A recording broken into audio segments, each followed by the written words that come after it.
one isn't quite a composite, but like for practical sense, one of my worries was like, all right, so he's gonna get hit by ice.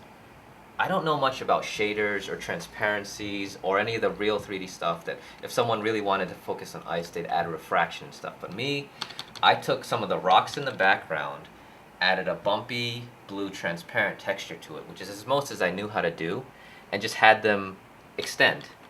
And then after composite, after it was all done, I just added some glows to it and particle effects in 2D, that for that matter, because I always say think in 2D, animate in 3D.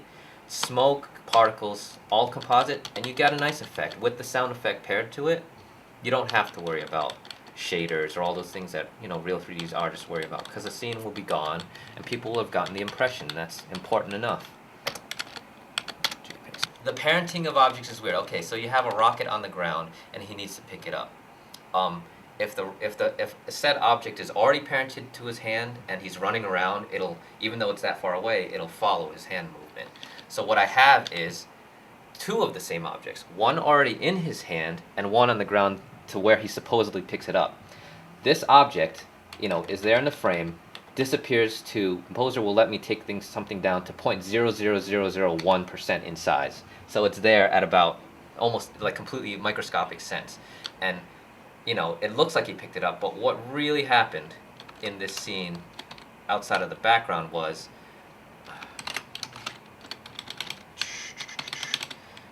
she rolls, she picks it up. It was already in her hand, and it previously was 0.0001% in size, expanded.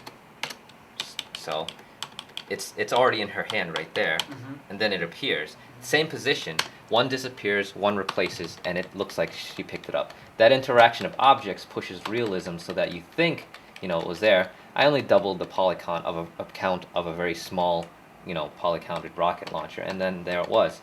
And like I said, imperfection will give you a lot.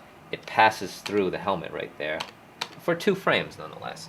And the same method here, yeah, she's holding the pistol, but we've seen plenty of things where if someone puts it off screen or behind their back, they put it away somehow and grabs a plasma grenade, which isn't there, just the glow. And it gets tossed, and they go into the scene. After I add all the smoke, the flat explosions, and rocket launches being put in the scene, I made a very homage to the Matrix scene that happened. And at the end, you get a very nice, balls flying, rocket gets picked up, gun gets put away, and just a glowing object, a glowing, fuzzy, grenade-type object, done in Particle Illusion 3, which does excellent 2-dimensional particles, as well as explosions. There's no rocket on the end of that, it's just a steam trail with flames and stuff. And they go flying. And I suppose technically you could argue, no, there aren't that many rockets, or I didn't rig the rocket to spin every time I reloaded, but no one, very few people would ask those questions. Believe me, the imperfections are there. Like, if I could find one, like, say my Master Chief doesn't actually have accurate rigging for the feet. I was so lazy that, in fact, if you bend the toes, it'll detach. And if you look here, the foot sideways, I think the toe might have disappeared at some point. Plenty of points where someone is off center.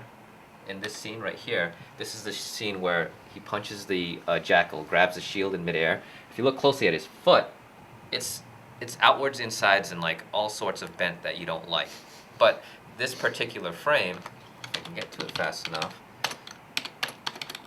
he punches the shield, and again, the same replacement technique where the shield was falling, but he grabs a different one. And it's right there where he's off center and the foot is bent all sorts of weird ways. Hey, fortunately enough, I've got an elite in the way. And, we're all good and happy, and no one, will complain. And that is one of the things that makes, this sort of thing happen. Another one of the ways of achieving effects is why I use Director. Say I go to this frame here. We've got all sorts of glowing objects, plasma shots, the sword is getting all these sparks and stuff. That, I wouldn't bother to do that in 3D simulations of glowing effects. I would put the lights in, but the glowing itself, I render out a separate frame. It's kind of slight to see, but that's the same object of the sword rendered out separately with a high amount of motion blur, put into Director, which supports a layer mode that Flash wouldn't, called Add Pin, which is good for glowing objects. And so it's synced perfectly to the movement. It's got more blur because I amped the motion blur up from my regular 1.2 something to 5 or 3 or something, and you've got this glowy sword object that traces around them. And because it's in composite, sometimes I won't even bother to put it behind them. She spins there with the sword in her hand, but it's actually in front of her where it should be behind her because of this, for the sake of it glowing in a composite, it has to be on top of her. And there we go.